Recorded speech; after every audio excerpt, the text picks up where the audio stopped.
All right, so if I have 17 people to go to the prom, I can make eight pairs, and I have one guy left over that doesn't have a prom date, right? Mm-hmm. But we know I squared is -1. So we do -1 to an even number times I. And -1 to an even number is always going to be 1I, which is I. So that one would be I. That one. Wait, -2 would be 0 because they all have dates. Well, no, hold on. So it's I squared to the 16, which is -1 to an even number, which is a +1. And then I squared to the 13, which is -1. -1 to an odd number. And this guy would be I squared to the 9 with an I left over, and then that's -1I, which is -I. So those are the ways to get the 4 different choices. If you did 4 in a row, he is right. They do go in a pattern. So we can add these, we can subtract them, and we can multiply them and divide them. So I'm going to do one of each. If we add complex numbers, it would be like 2I, 3 plus 2I, plus 4 minus 3I. You add the real part, which would be 7, and then you add the imaginary part, which would be -1I, and that would be your answer when you're adding. When you're subtracting, let's subtract that same thing, 3 plus 2I minus 4 minus 3I. We distribute this minus sign first, so we get 3 plus 2I minus 4 plus 3I. And then we add the real parts, would that be -1, and add the imaginary parts, it would be plus 5I.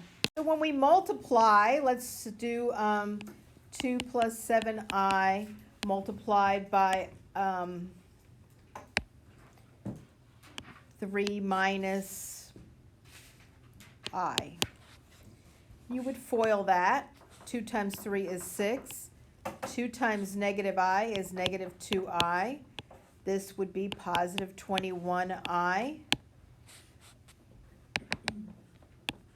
Where'd you get 2I? 2 times -I is -2I. 7I times 3 is 21I, and 7I times -I is -7I squared. But you never leave I squared in your answer, because I squared equals a -1. Very good. And so when I change this to -1, this just changes the sign to 6 plus 7, which is 13, and then 21 minus 2, which is positive 19I. So the deal is, you can't have certain things in the basement, in the denominator, and that is a 0, an I, or a square root, and you typically don't leave a negative number in the basement. You distribute the negative number upstairs, okay?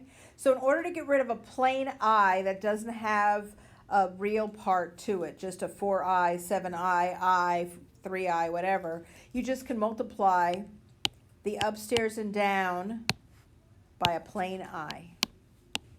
And you distribute, and you get 7I minus 11I squared over 4I squared. Got it?